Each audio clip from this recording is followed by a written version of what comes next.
Hello everybody and welcome to the channel. Now today we've got something a bit different. So we're doing a stream. I just fancied a stream today. Don't know why, just did. And yes, so before I do actually get into it all, make sure you do leave a like and subscribe. That will be massively appreciated. On our way to 100 subscribers, I can't say it enough, which would be massive. So if you could show any support, that would be great. And obviously, going in to the end of season, just hit it as soon as possible. That would be great. So yeah, show any support you possibly can on this stream, on any video that I've recently done. And yeah, let's get into the content then. So Leicester City versus Crystal Palace. I'm very sorry there was no oh my god, review for the West Brom 3-0 win. That was a great result. I'll just say that here. I didn't really have time to actually record, so I didn't actually do it. So I'm making it with a bit of a live stream. Hopefully it can be more special. So yeah, obviously a great win, and it's a win that we definitely needed. And I said before we went into these 3 games, if we win these 4 games, we will get top 4, and we are 1 down. So we out of these 4 games, we had West Brom, who just played, win, great. Crystal Palace, who we should be beaten. Southampton's the hardest one, I would say, but we've beat them in the FA Cup. They should be beatable. And then we have Newcastle. So we have some big fixtures coming up, not regarding quality of teams, but just regarding the games that we should be winning. These are the main games that you need to be winning, and if we do, that will play a massive part in achieving top 4, which would be a great achievement, to be honest, after last year and upset. A lot of upset, and obviously if we can do it this year, even better. But this game is still a tough game. This is definitely a tough game. Are they above Southampton in the league? But yeah, Crystal Palace, nothing to play for again this year. They moan about Hodgson, and they want this? Do they want? It don't seem like they're happy with just mid-table mediocrity. And Hodgson has turned their reputation into a mid-table team, which is a massive achievement for Crystal Palace. They've only recently joined the Premier League. So do they want Hodgson out? I wouldn't, because I guess it's like Puel or Craig Shakespeare. We wanted him out at the end, so we were sort of in the same position, but we weren't at all though. Actually, we won the league, so we had a lot higher expectation. But they still established us as a top half team. But do Palace want that? That's the real question. I would be happy with this. They have nothing to play for every year though. So do they want that anymore? Make sure to leave your opinions in the chat. So I'm not used to saying chat. I was meant to say I normally say comments. But yeah, like I say, these are beatable. These are definitely beatable, and I think we will beat them. And I definitely hope we do. But obviously, Palace is a tough game. We've always struggled against these. We recently drew 1-1, but we did play a backup team, so I'm not really counting that one. Only Barnes was playing, and yeah, it was a game that we played a complete backup team. It was during Christmas, and it was everything was going on. It was a madness of a time, and everything was squished together. So respect for Rodgers to play in a backup team, but we did only get a draw there, and we've lost 5-0 to them in the past. We've lost, what was it, 3 or 4-1 when Puel got sacked. So Crystal Palace do have a habit of battering us, so we definitely got to stop that. I think maybe we have turned the corner in that respect, not getting battered by Palace every single time. I remember it's just, we used to always lose to them. I don't know why, we just always did. We won in the last season twice. We won 3-0 last season. Vardy getting his 100th goal in the Premier League. So yeah, overall, I think this is a game that we can win, and I think we're definitely the better team than them. And when I'm streaming this, West Ham Chelsea is currently going on. I'm not actually sure what the score is. Realistically, there, going on to that subject, if you look at it, if they get a draw, if West Ham and Chelsea get a draw, and we win, we are 6 points clear of both of them teams. Yeah, that's right. 6 points clear. That's massive of both of them, of Chelsea and West Ham. But then you've got the Then you've got a West Ham win. So let's look at this. West Ham win. It's basically the same as a Chelsea win, but West Ham win.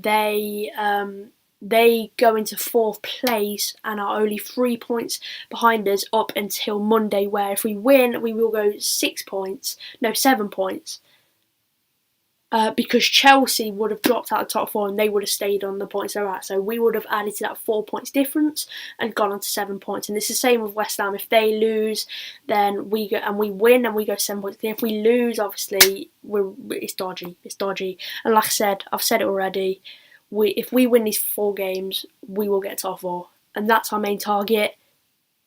Obviously, hopefully we get it done before the FA Cup final, even them last 3 games. Tottenham, Manchester United and Chelsea, not in that order. But if we get it done before then, that could be huge, because there's no pressure going into them final 3 games. Even if we get 4th seed or whatever, we've got no pressure. Focus on the FA Cup final, rest some players. Even if we get battered against Spurs, rest some players for the FA Cup final, and that is the main thing. So yeah, FA Cup final, if we get top 4, it is the priority.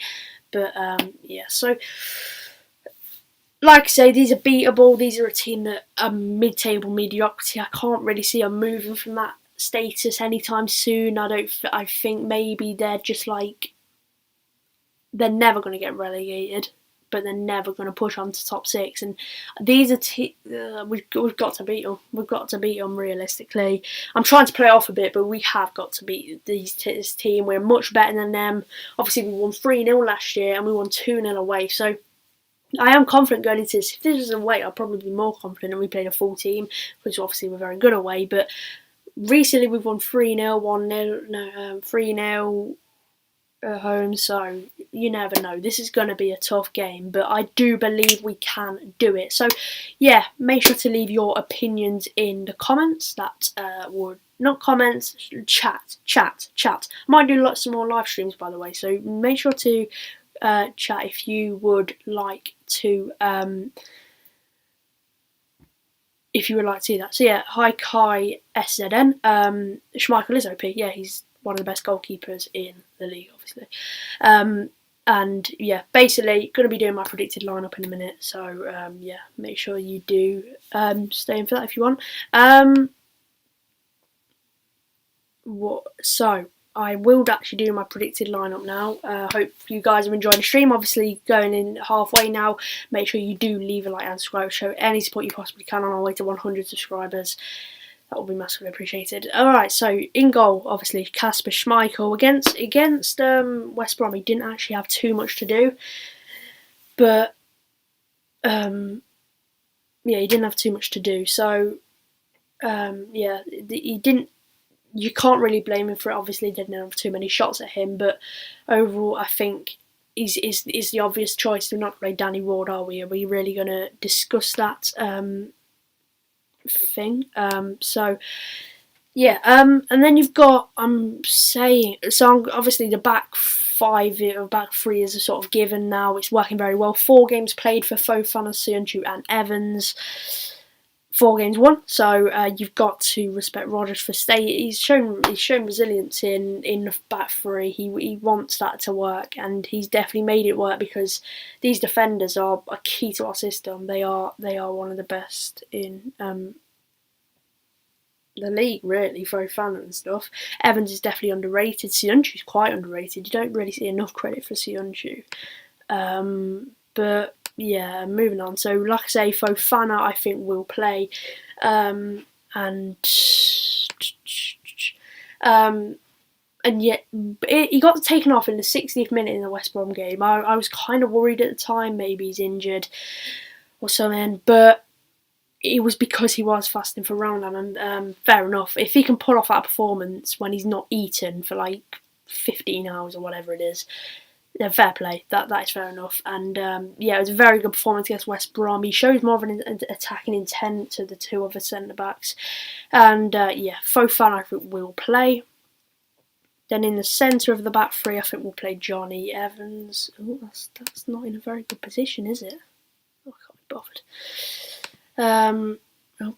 I'm in a mess at the moment. Right, so yeah, Johnny Evans, I think, will definitely play. He is the leader of the back, the sort of I don't even know, the one you can rely on. And yeah, he's the one you can pretty much rely on. So yeah, he got a goal against West Brom, fair play. Got to love a defender scoring. We never score from corners, and I've not seen Johnny Evans score for 1.5 years, I would say. But he has actually gone on and scored now, which is what you like to see. Johnny Evans, I think, will play, which is very good news. Soyuncu. He loves a good Cruyff turn, doesn't he? He did that against West Brom. A very good performance, a very, very good performance. And yeah, Soyuncu, I think he's kind of a given. I think the sort of argument of who's going to play Fofana or Soyuncu, because I think Rodgers has found the system of a back three, and I don't think that will change. And yeah, I can't see it changing much. So yeah, I think Soyuncu will go on to play, and obviously a key player to our system. Then you got my man of the match for the last game, Timothy Castagna. Let's just clap, because his play in the last game, got an assist. What signing? He's such an underrated player. I've said this from the start. I've said Castagna's been he's been up there when he's not injured. If he was more less injury prone, he would be one of our players of the season. And you got to give respect to Castagna, because he is a bang plur, and he did very well in that West Brom game. And I think obviously he'll start again, but who do you play when Justin comes back? Pereira, Castagna, or Justin? It's that conversation coming up again. Rodgers got so many hard choices, and I think it's a nice problem to have, but I also feel a bit bad for him, because he has to leave one of them out. And I think now we've got a back three, that winger for Pereira position has sort of faded away, and I don't think it's really available. But yeah, that'll be a later discussion in 9 months, in about 6 months, 6 months time. Thomas, I'm not sure about this one, because Pereira, they said he was injured, but then he was on the bench. I'm just sticking with Thomas, because I don't know if Pereira's actually going to play. But Thomas, he did well. He did his job. He didn't really show much going forward, but that he did his job. He came in to defend, and that's what he did against West Brom. He showed maturity, and yeah, you got to respect that. Thomas in, I would say, not too much to say on that, but it's either him or Pereira. I'm not completely sure, to be honest. And then you got Ndidi. Very, very good on Thursday. He just has a midfield dominance. He just has a dominance in the midfield. And Ndidi's obviously going to play. Yeah, need him to be at his best again. Which, if he does, great. One of our best players. He's not going anywhere. Ndidi's here to stay. Now Tielemans. His pass to Castagna, again, his passing is so underrated. It's all De Bruyne this, De Bruyne that. But when you look at Tielemans' passes, they are not noticed. It's all like all De Bruyne's pass against Leicester. But what about Tielemans' pass against Manchester United? Or no, Brighton it was. What about that? But yeah, Tielemans, I'm not going to go on about how he's underrated, because let's rate him. Us rate him. Don't care about anyone else. Us rate him. And yeah, Tielemans is a very good player, and we need him in the team. He is crucial, and one of the best players in the Premier League. One of the best midfielders. I didn't actually want that. I didn't want Perez to be in there. I've made a mistake here. Right, I'll just change that to Maddison. Here we are. There we go. James Maddison, I do think will play. I don't think Perez will play. Ooh. Green screen going a bit. Yeah, I can't see Perez playing. But Maddison, we need him in the team. He was so good against West Brom. He had a few off shots, but oh my god, he was good. What really an oh my god situation was it? But yeah, he was very, very good. He's just more creative than Perez, and I think he got taken off quite fairly early. And yeah, to rest him probably for this game. And Maddison, we need him in the team. Very good performance last week. Then this man, what do we say? People saying he's quite frustrating with his passing on Thursday. I agree, he weren't too great in that game, but obviously he scored, and that's the main thing. We've got to focus on that. 11 goals in 8 games. That is a madness. And yeah, what a season he's having, and he needs to carry that on. going into the last few games of the season to get us top 4. He will be the man to lead us, hopefully. And yeah, Iheanacho needs to be in the team, obviously. And then you got Jamie Vardy.